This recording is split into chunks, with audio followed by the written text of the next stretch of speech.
What's going on, everybody? Welcome back to Talkin Sports with Jake. Hope all doing well. Hopefully you saw the episode I posted this morning. Had a couple of guests on yesterday. It was a good time talking a lot of football. Happy football day. Football is back tonight. Thursday Night Football. Chiefs and Ravens should be an incredible game. A rematch of the AFC Championship from last year. Before we get to football, let's talk some baseball as we are in the home stretch of the season. American League East, Yankees remain a half game up on the Orioles. Of course, 2 games ago, Clay Holmes blew his 11th save of the year, giving up a grand slam to Wyatt Langford of the Texas Rangers in the 9th inning. And he's really struggling. Obviously, the fans are freaking out. Aaron Boone said they're going to get creative with the 9th inning role. I don't know what else they're going to do. There's no other player on their roster that can really close to them. I know, like Tommy Kahnle. I mean, in the same game, he gave up a big hit in that same game. He's not a closer. Jonathan Losaga, who's been really good since he came off the IL, but he's, been injured for a while. He really isn't a closer. He may have the stuff to do it, but I don't know. Mark Leiter, who overall has been a solid pickup for them. He's not a closer. He's a solid guy, to come in middle relief, but not really a closer.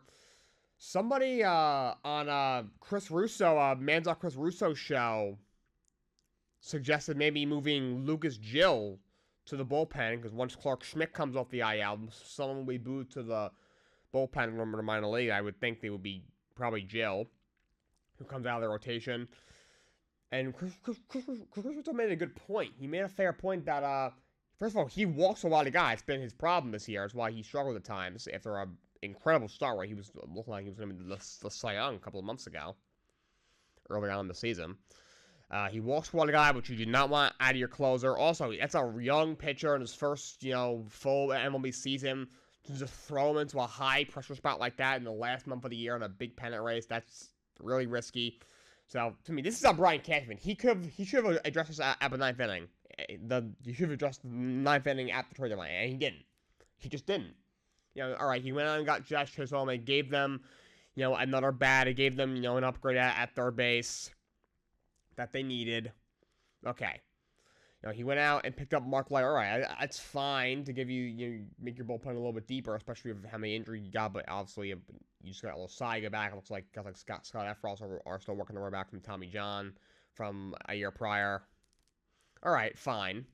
But other than that, you did nothing. Like, they should have went out and, and there was guys available. I'm not saying they had to give up, half the world for Mason Miller, who of course remains in Oakland. But, Tanner Scott, you could have gotten him from Miami. The guy was having a phenomenal year, was an all-star this year. Was a free agent to be, not making a lot of money. You could have, went out and got him from Miami Marlins, and you didn't. There were options available, and they chose to sit tight. They could have went and got Jaime Garcia from Toronto. That probably wouldn't have cost that much. Even Michael Kopech, you could argue, may, have brought some more stability than what they currently have. But they chose to not make a move. So, now they're stuck with Clay Holmes. Look, everyone's like, what's going on with Clay Holmes? He's not a closer at this level. There's a reason that he was, the reason the Yankees got him, because he was a cast-off for the Pittsburgh Pirates. He wasn't that good for the Pirates. He's obviously broken out a little bit with the Yankees, but he's not a closer. Can he be a solid, mid-reliever, 7th inning guy? Maybe in a pinch, a setup guy? Yeah, he can be a solid right-hander in that role. With that, he's got that sinker. In a lower leverage role, I think he can be a very good reliever. But to be the closer for the New York Yankees, that is just absurd. And year after year, they just run it back with him, and year after year, they get the same result: blown saves, and cost some games every single year. That's gonna be a problem in the postseason, especially if they match up like a Baltimore Orioles team in the playoffs. They've had some trouble being in the regular season. A team that is as loaded offensively as it gets, a really good, young, deep lineup. Now has another year under their belt after last year when it comes to playoffs. They're going to be in trouble. But they're leading Baltimore by a half game. Both teams won last night in the American League East. Then you got in the Central, Cleveland leads Minnesota by 3.5 games. Kansas City by 4.5. Houston still leads Seattle by six games in the West. Philly still lead the Braves by 7 games in the East. Brewers still lead the Cubs by 10 games. Now by 10 games in the Central. They're running away with that. They should clinch that division pretty soon. And the Dodgers now lead the Padres by 5 games in the West, 6 games over the Arizona Diamondbacks. So, of the divisions, really only 2 that are up for grabs. Obviously, Yankees-Orioles is an incredible race down the stretch. Yankees, it appears, only have, if my math is correct, about 24 games left. I think Orioles have 23 games left. Then you got, Cleveland leads Minnesota by 3.5 games. Kansas City's also 4.5 back in that division. And I think the Guards have about 25 games left. They played 1 less game and 2 less than the Orioles and the Yankees, respectively.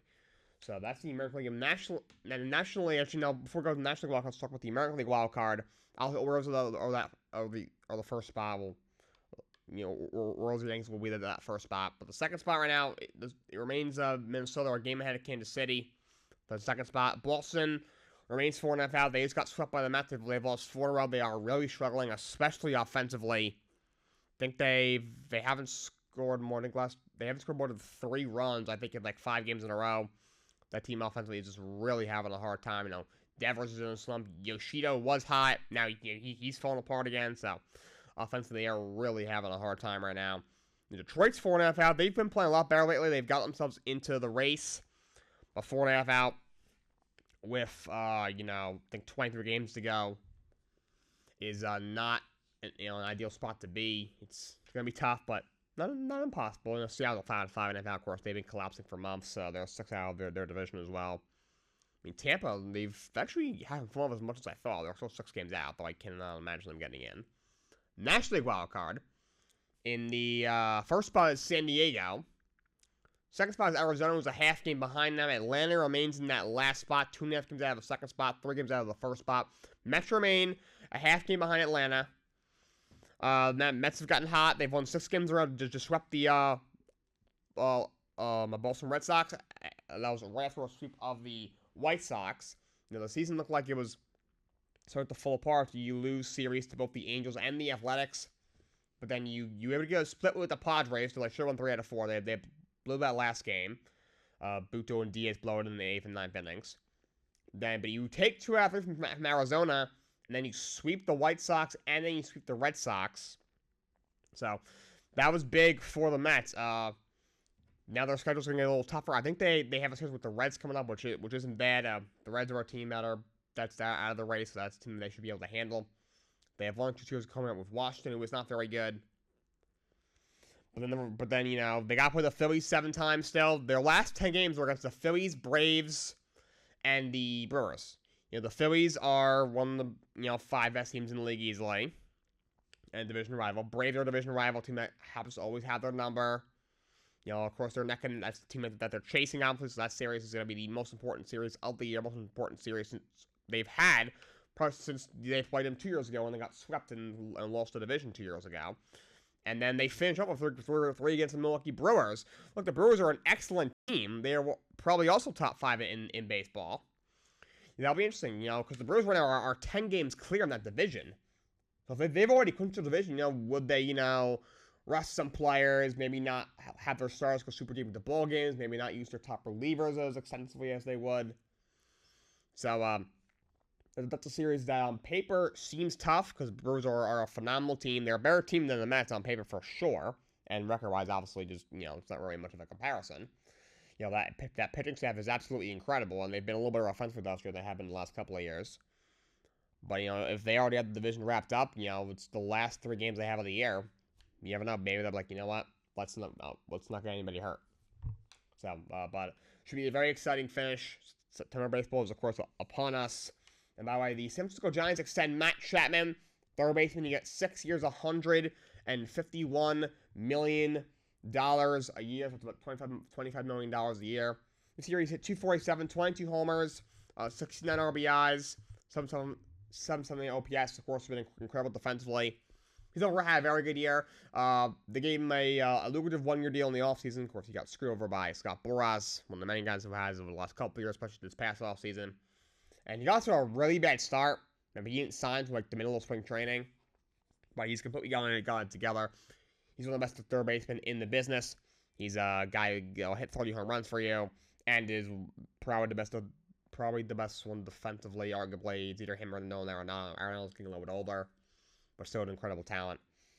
So he's, he would win the gold platinum glove probably. He won it every year when he was in the American League. Now it's a little more competitive now he's nationally because Nolan Arenado was here, and also Olsen Robbie in Atlanta as well. So, but he's one of the best third basemen in the league. Great player, and the Giants lock him down.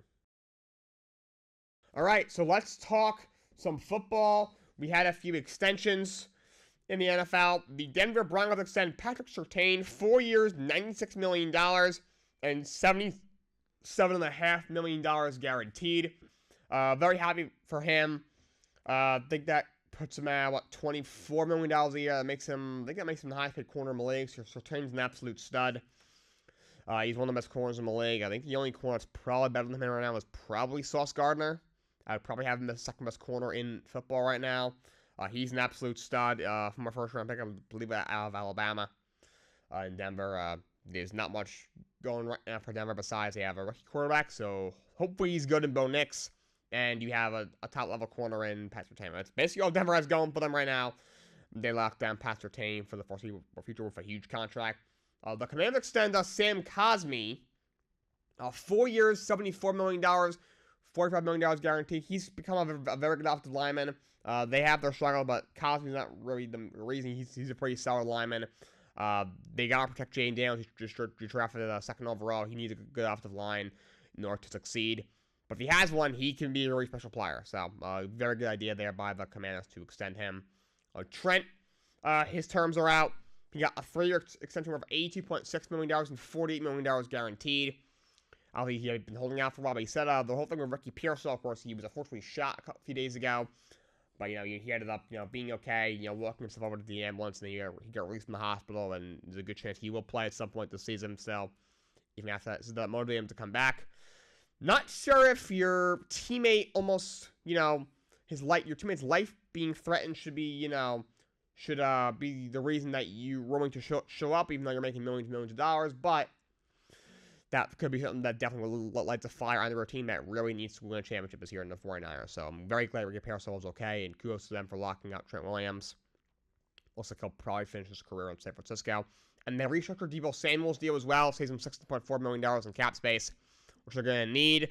I don't know how they're going to pay Brock Purdy next year. They're going to have to do it somehow, but I don't know how. So that definitely helps. That was probably in preparation for that.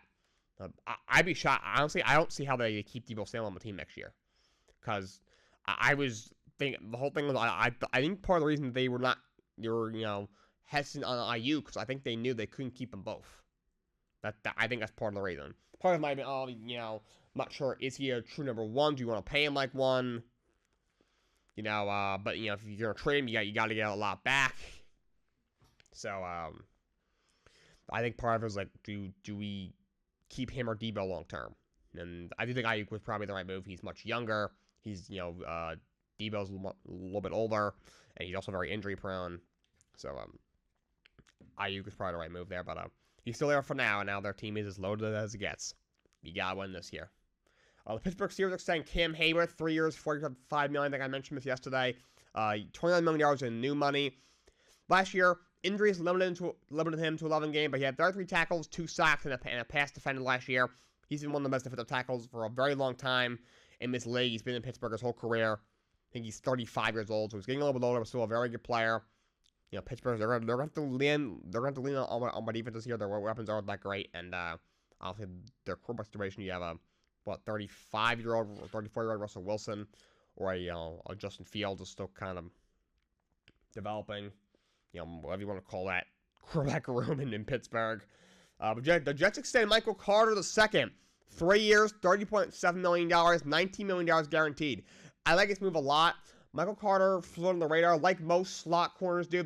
You don't see them in action as much, but he's a really good slot corner. He's an all-pro, one of the best slot corners in the entire game.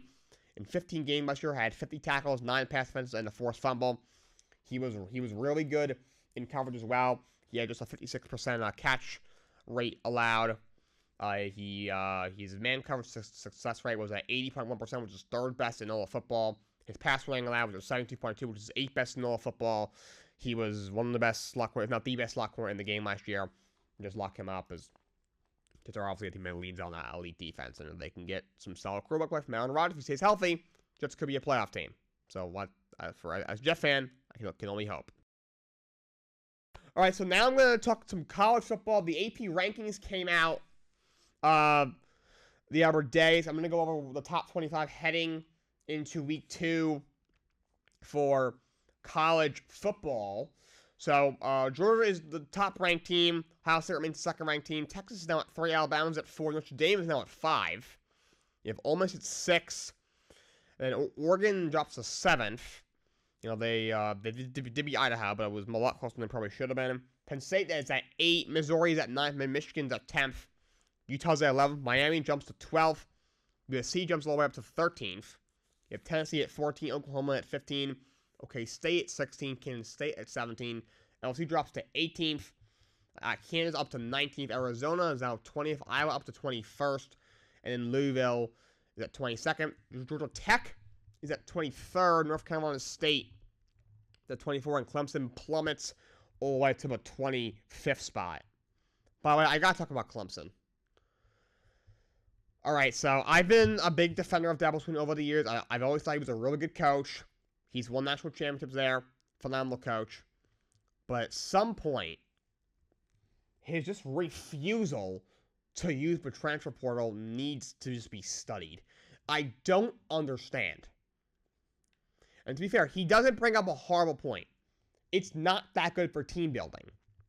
You just bring in a bunch of guys, and they all leave, and you bring in a bunch of guys, and just bring a new team every year. No, it's not necessarily how you build a roster. And I get it. He's won national championships without the transfer portal. You know, He won it in an era a few years back where the transfer portal was not used the way it was today. I get it. He has won championships for through building a team for the most part, recruiting guys straight from high school, like I guess the old-fashioned way. I guess you can call it now. I get it. I get that, that was only like 5 years ago. They were, national champions and arguably the premier program in the sport. That being said, in college football and college sports in general have changed a lot in the last few years. It's the way it is. You either got to use the transfer portal or fall behind. And to be honest, his ego is holding back his program. And if Clemson continues down this big spiral, because they lost 34-3 to Georgia. Georgia's an incredible team. To me, they're the premier program in the sport right now. And, obviously they won 2 national championships. Last year, they lose the one game to Alabama, and they end up finishing, 5th or 6th in the country. And they decimated Florida State in the bowl game, so they've lost just one game over the last 3 years. Winning two natties, and they're ranked number 1 again. So no shame in losing by the other one to Georgia, but also, you pride yourself as a top program. They haven't scored a touchdown against Georgia in years. It's been multiple years since the Clemson Tigers scored a touchdown against Georgia. Not just they haven't beaten them. They haven't scored a freaking touchdown. That is just terrible. And if Clemson continues down this downward spiral and they finish, 6-6, unranked, barely bowl eligible, and you lose a bowl game, you might have to look at Dabo Swinney and be like, is he still the right thing for the program? Yes, he will always be remembered as a legend at Clemson. And, they would not have, been the premier program in the sport without him. Those are 100% true, and I'm not denying that. I've been a big fan of Dabo for a while now. Even people say, oh, he's a phony, oh, he's this, he's that. I was defending him, saying, I like the guy. I think he was overhated. I was defending him, but I have a hard time doing it now. I don't get why he doesn't use the portal. And he put out his little quote saying, oh, you're going to write something bad about me, I'm not going to use it, and then I'm going to build a good team, you're going to write something good, maybe it's okay. Like, how are you building a team when, I'm sorry, if you're not using the portal, and I get the portal has its concerns, yes. You got guys who jump from team to team. You got guys playing for 4 or 5 different colleges. You got that tight end, Cam McCormick at Miami in his 9th year of college, which means I was 13 years old last time when he started college. I was 13. I now have a bachelor's degree. I was 13 when he started playing college. So I get, that's not ideal. But it's just the way it is. When it comes to college football, if you want to build a good team, You have to use the portal. If he doesn't use it, he's going to fall behind. In fact, he already has. Also, can we talk about Florida State? This is a message to all you Florida State fans. Shut the hell up. Y'all are a bunch of bums. You bitch about not getting the playoff last year, and you had a slight case last year, I will say. And then you go out and lose by 60 to Georgia in a bowl game. You sue the freaking NCAA, saying we're too good for the ACC, and then lose to two unranked freaking ACC teams. That is as the biggest I'm not him moment as I've ever seen. That is embarrassing. Like, how is DJ Uiagalelei a starting quarterback at the Division I football level? That guy sucks. He flat out sucks. He's not good. Like, I saw someone say Jordan Travis to DJ Uiagalelei is the biggest fall-off at quarterback in the history of college football since Trevor Lawrence to DJ Uiagalelei. And it's true. Like, that guy is freaking terrible. DJ, you need to get a freaking job. Because this football thing, it ain't going to work out. You sucked at Clemson, you weren't great at Oregon State, and you suck at Florida State. Like, you're just not good. You're not. Like, you're not. He's a college football bust. That's what term Justin came up with, so shout out to him. But I don't get why he keeps getting chances. The dude sucks. Like, I think he would have been great maybe in those 1932 when the forward pass was still just being invented. Maybe. Because, like, the guy is horrible. Just horrible. He's missing wide open receivers who are open by 20 yards in the end zone. The guy is awful. Just awful. And Florida State, pack him in. You're done. Goodbye. Your season is over. You went from a top 10 team not being freaking ranked. What a joke. All right, so now we are going to we're going to talk a little bit of actually first off the golf match was announced because the whole thing, the match started with Tiger and Phil about 10 or so years ago. It's going to be a PGA versus Live special. It's going to be Rory McIlroy and Scottie Scheffler against Bryson DeChambeau and Brooks Koepka. That's going to be in December in Vegas. Exact day and time have not been named yet, but that should be really exciting. Because remember, it's weird because Bryson and Brooks, they had a match against each other a couple of years ago. They don't really like each other. They've had a beef for a while. It's been tamer last few years, so maybe they've kind of come to terms and maybe they've, I don't know if they've been able to hatch it or whatnot. But they're teaming together. That'll be interesting. And then Rory and Scottie, I mean, Rory obviously has been very against Liv. He's come out and said, that he's kind of changed his stance. It's kind of like a PR move to him. That's everything with that guy. I think he's just an absolute other douchebag. I do not like the guy at all. Then also, and Scottie Scheffler, he's been pretty quiet on the Liv PGA thing. He's obviously a PGA guy, but he's the best golfer in the world. This dude's just absolutely insanely good at golf. But that should be a lot of fun to watch. The match is kind of lost its taste to me. It was the best one was the first they did Tiger versus Phil, and Phil won. The second one, which was pretty funny. I think it was Phil and Tom. It was Phil and Tom Brady against Tiger, and maybe I think it was Peyton. That one was absolutely hilarious. Then the next one, they got Aaron Rodgers involved. That one was pretty funny too. That was when the first time Rodgers was holding out in Green Bay. Since then, it's just been kind of okay. And one time they got like Steph Curry involved. But this one should be a lot of fun to watch. I'm very excited for that one.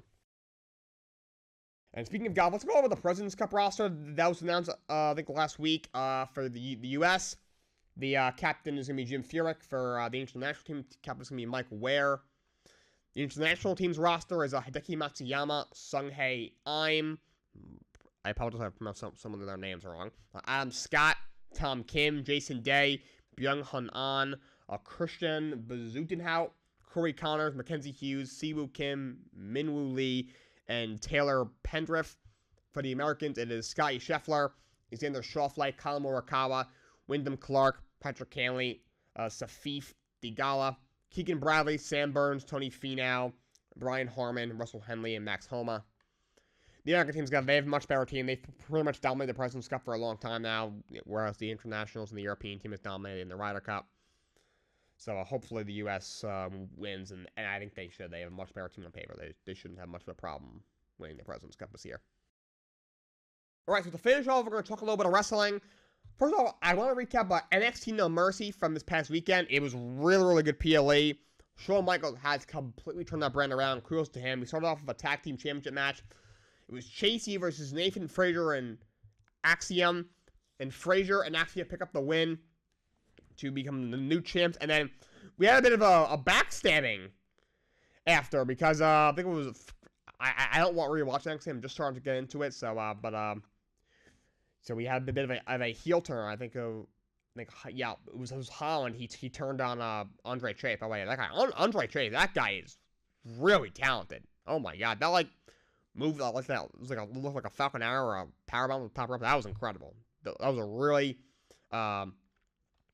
exciting match. Very, very entertaining.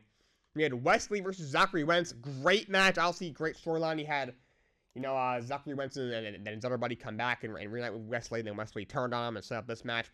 Zachary Wentz picks up the win in that one. That was a really good match. Those two should have a lot of really good matches going forward. So Wentz gets revenge on Wesley. You had the Women's North American Championship. It was Kalami Jordan defending against Wendy Chu. The match was just okay. Jordan ends up retaining. Then the North American Championship, Obafemi defended against Tony D'Angelo. Obafemi picked up the win to retain. That was a great match. That guy, Obafemi, he is an absolute stud. A lot of aura on his entrance. He is an absolute dog. I cannot wait till he's on the main roster, because that guy is absolutely incredible. Then you had the NXT Women's Championship. Roxanne Perez defending against Jada Parker. Roxanne Perez retained. That was a really good match. And then Julia came face-to-face with Roxanne Perez.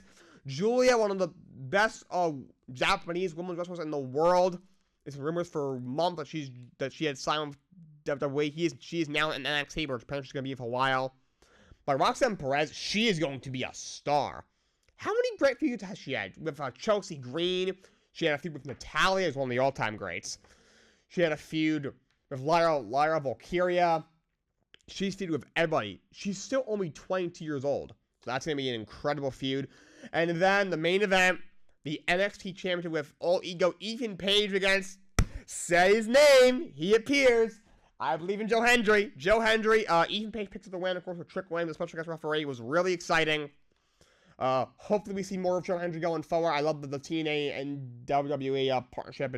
It's really coming along. Ethan Page, that guy is going to be he's just a natural heel. He's one of those guys, just looking at him, you're like, yeah, I can't stand that guy. He's going to be a great heel for a long time. So, and it was a great PLA. Now let's recap Monday Night Raw from Monday. It was another great show, kind of, recapping Bash in Berlin. Rhea Ripley kicked off the show. She called out Liv Morgan. Then Dom came out. Then Liv attacked her. Then Damien chased them away. Then you had Otis and Akira Tozawa and Maxine Dupree, of course. Alpha Academy in a 6-man tag against American Made. American Made picks up the win.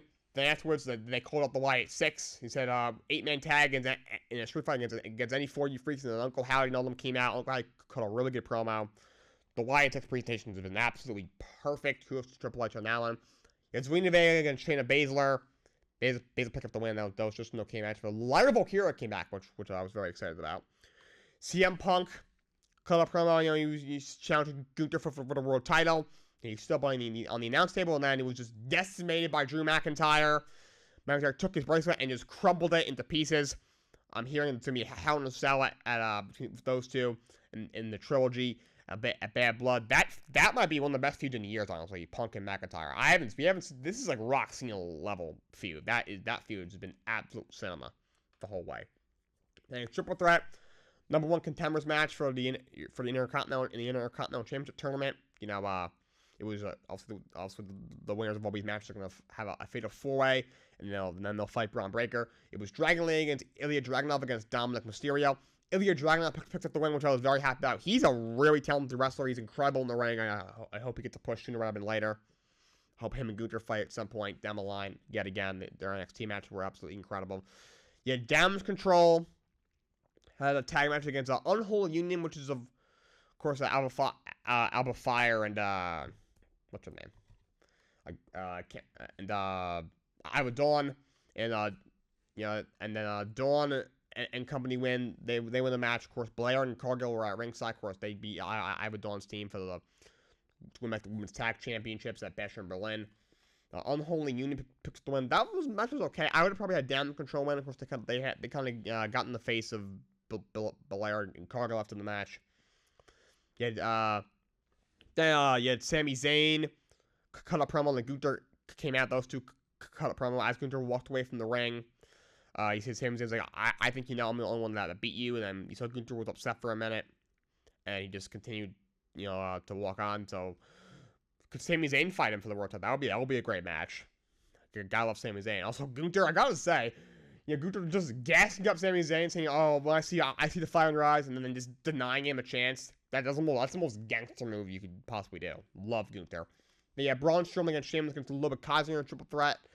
Of course, it was supposed to be Braun 3, but actually the reason that he was, they obviously didn't say it on television. He actually had COVID. That's why he was removed. And Braun replaced him, of course, previously once because he was injured. But then Braun sold him, and then Braun ends up winning. So he beat Sheamus and Kaiser in the match. But Loba Kaiser is going to be a stud. So, and then I'll see a Breaker backstage when he warned Jey Uso. If you get Breaker versus Jey Uso, that'll be a great match for the title. And then the tag match was, of course, Jey Uso and Damian Priest against Balor and JD McDonough. By the way, those two got defend the titles at some point, the World Tag titles. Remember at one point when Rhea was hurt, right after she got attacked, Priest went backstage and said, calm down, let me go make a match. Then he came back and was like, I don't have a partner, so I can't have a match. And then Rhea was like, I might know a guy. And then Priest came back later, was like, did he say yes? And he goes, no. He goes, no. I was like, what do you mean no?